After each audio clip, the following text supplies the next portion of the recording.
Does anybody need a haircut? I know I do.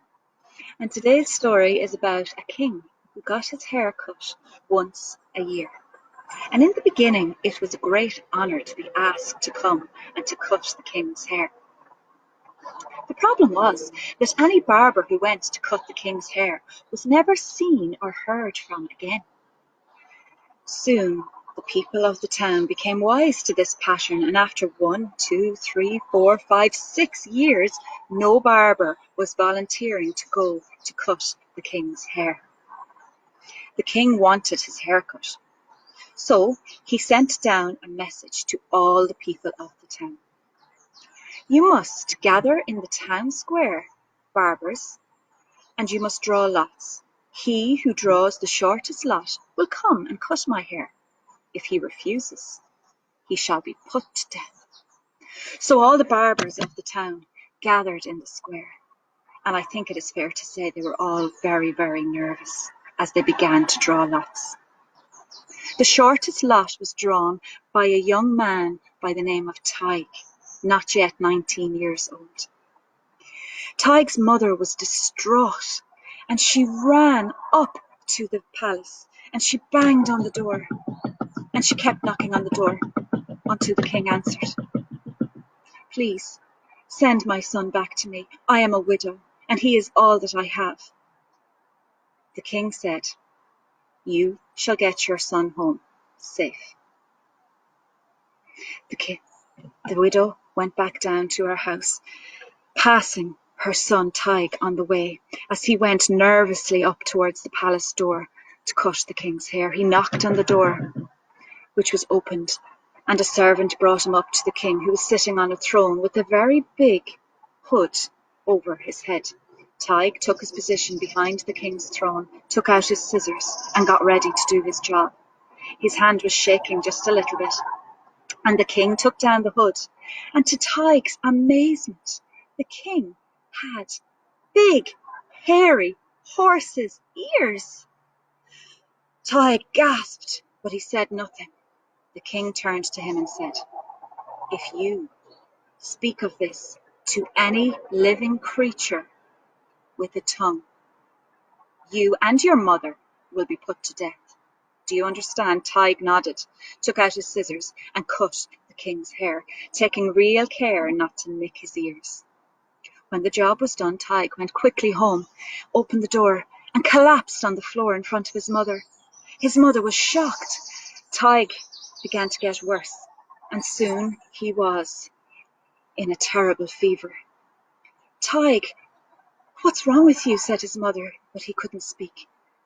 His mother went out quickly to get the doctor, who came to see Tig. Tig, what's up? Said the doctor. Tig said, I have a terrible secret. I have a terrible secret, and if I don't tell the secret, I'm going to die. But if I do tell the secret, I won't be allowed to live. Tig, my advice for you is to go into the wood behind your house to find a tree and to release your secret to the tree. You must do this as soon as possible, said the doctor. So Tig, not waiting a second more, crawled out of his bedroom, across the floor and out the back door into the wood. He crawled and crawled and crawled until he reached a tree. He went towards the tree and he whispered to the trunk of the tree, The king has horse's ears. He took a deep breath and immediately he felt much better. He turned and he walked home and into the house, smiling, and his mother and he were happy again. In the meantime, the king, happy with his haircut for now, was organising a really big party.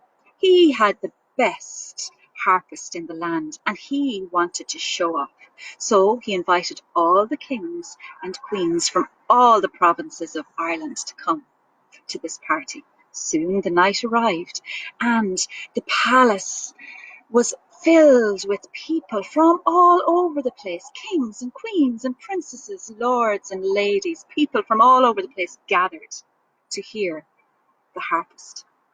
In the meantime, the harpist had been worried because the harpist really felt that his harp wasn't quite up to scratch.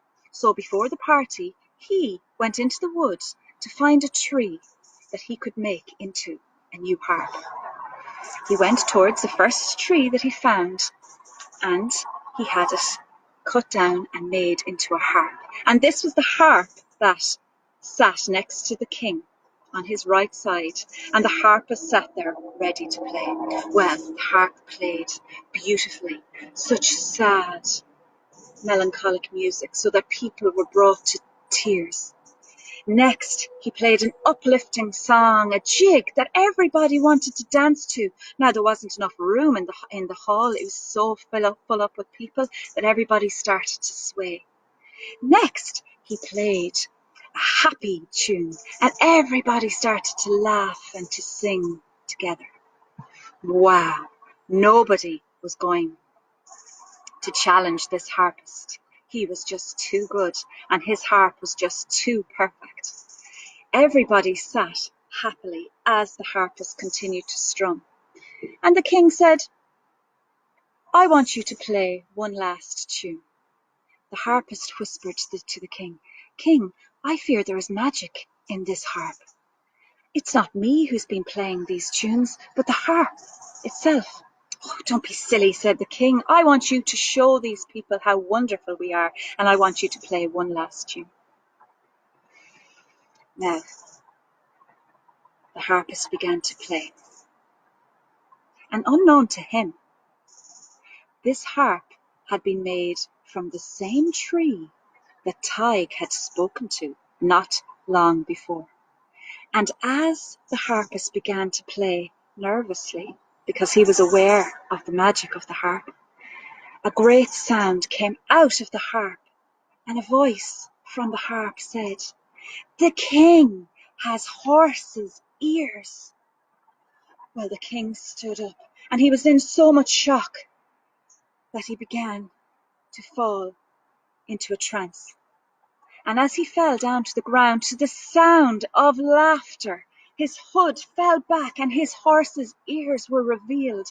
Everybody started to laugh. Everybody started to jeer. The king's horse's ears had been revealed.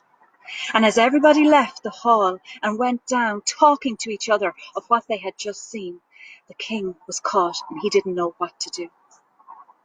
And it is said that the king, in penance for all the years of wrongdoing, provided pensions for all the widows of all the barbers who he'd ever put to death. And if you go past that palace late at night, you can still hear the harp playing a magical tune.